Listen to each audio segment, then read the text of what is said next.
Nah, ternyata Pak Ustadz ini emang suka banget menyanyi, gitu. Dakwah lewat musik. Jadi prinsip saya gini, Mas Kinos. Iya. Ya, seni membuat hidup jadi indah. Betul. Ilmu membuat hidup jadi terarah. Iya. Ilmu membuat hidup jadi mudah. Iya. Agama membuat hidup jadi terarah. Masya Allah. Jadi dua ini satukanlah. Seni, ilmu, agama. Masya Allah. Jadi kalau dia terpisah, aduh, hampa. Weh. Jadi dakwah, mungkin saya dakwah dari mimbar ke mimbar. Melalui pidato. Iya. Ada segmen dakwah yang dipenuhi oleh orang-orang yang senang dengan seni musik. Iya. Di situ Mas Opik mengambil bagian. Iya. Bayangkan jutaan orang-orang Indonesia, khususnya anak-anak Indonesia yang menghafal selawat dan berselawat bareng-bareng karena lagu dari Mas Opik.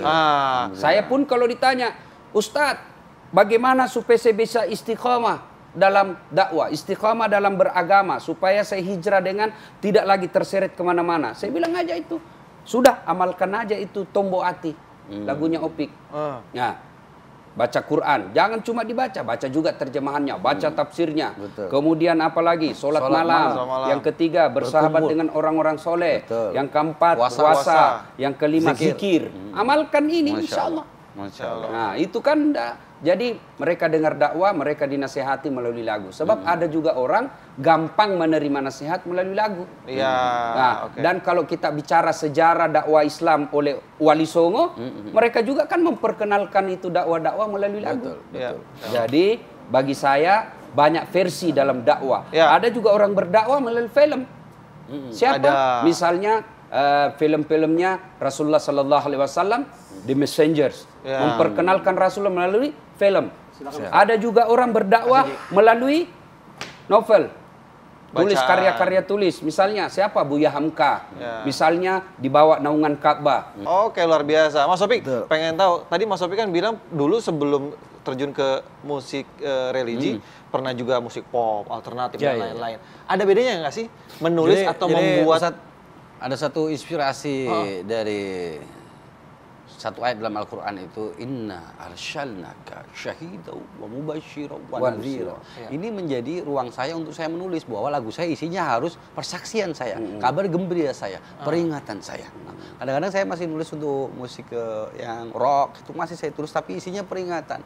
Seperti apa hidup, seperti apa tipu daya dunia, seperti apa fata morgana. Jadi masalah genrenya apa aja, tapi religi itu lebih ke isinya lagu ya. Makanya saya punya semi jazz, ada juga yang benar-benar blues, ada yang juga yang pop biasa, ada yang genrenya world music atau tradisional. Intinya itu sebenarnya itu cuman bajunya saja. Intinya apa yang kamu ucapkan, yang kamu omongkan, dan apa yang niatan yang ada di dalam hatimu ketika kamu menulis. Gitu.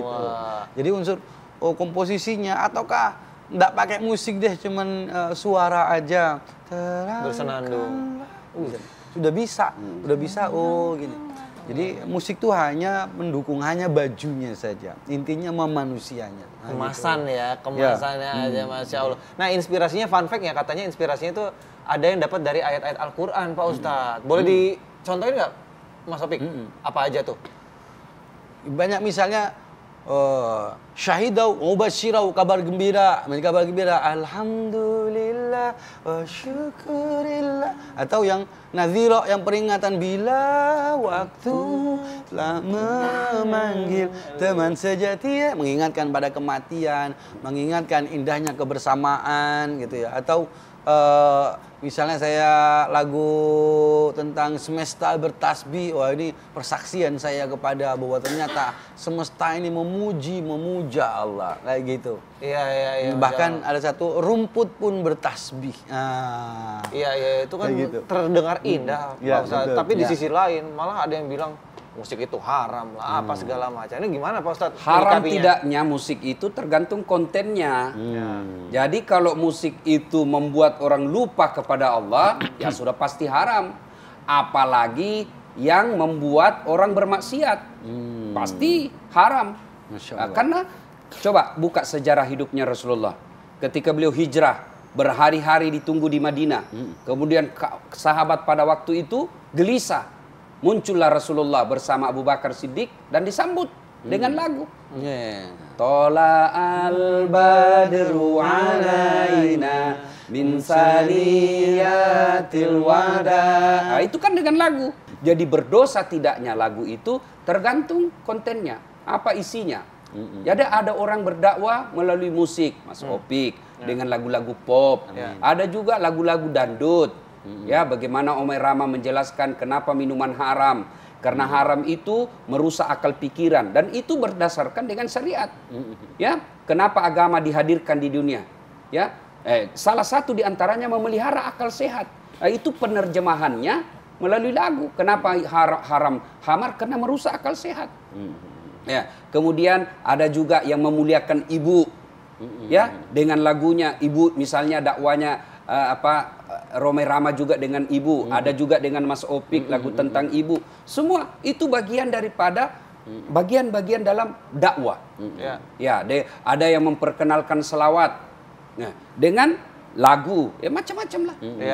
Yang terbaik menyikapi ini bagi saudara-saudara yang berkeyakinan bahwa musik itu haram, silahkan.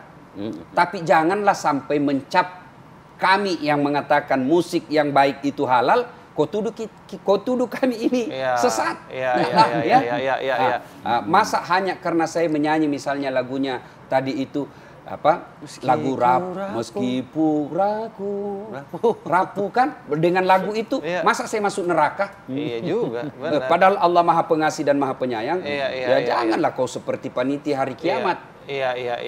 Kan? Mas Opik, kalau Mas Opik sendiri sampai sekarang masih pernah dapat ini nggak sisi kontroversialnya gitu? Ya masih, tapi ketika ditegur sama Ustadz itu ya, kamu ini tahu agama tapi kamu ini masih nyanyi haram. Gimana tuh? Saya bilang, ya doakan saya, mudah-mudahan saya dapat hidayah seperti Anda mendapat hidayah. Nggak dilawan ya Enggak. sama Mas Opik, udah aja iyain aja udah. Doakan saya mudah-mudahan, tapi saya bisanya hari ini saya menuliskan nyanyian hati saya gitu. Saya coba bagaimana saya meluapkan kerinduan saya kepada Rasulullah, bagaimana saya meluapkan kerinduan kepada orang-orang tercinta, bagaimana saya memuja Allah dengan cara saya, bagaimana memahami hidup, memahami keadaan, memahami alam kayak gitu. Iya, padahal sangat-sangat menginspirasi loh. Hasil karya Mas Opik ini. Konon katanya pernah ada yang masuk ke Islam jadi mualaf karena mendengarkan lagunya Mas Opik. Itu benar nggak Mas Opik? Katanya sih gitu katanya tuh. gitu. Itu gimana tuh? Pak Ustadz, dari lagu bisa membawa orang yang bertobat loh. Sufi-sufi juga itu kan dengan lagu dia mendekati Allah. Jadi dengan lagu. Ustadz waktu itu ada live radio gitu. Live radio itu orang udah tinggalin nyanyi, tinggalin musik gitu. Nggak usah, udah balik aja ke Quran, ngaji aja, itu jauh loh itu. Saya gitu. Terus acara terus berlangsung, ada yang masuk Islam gitu. Nah, masuk Islam ini ditanya, kenapa kamu Islam? Terpaksa enggak? Enggak. Kenapa masuk Islam? Ya saya dengar lagu Opik kan gitu. Sayanya gitu, wah Masya bisa Allah. ini Masya Allah. Ya, tapi itu pasti karena Allah. Gitu.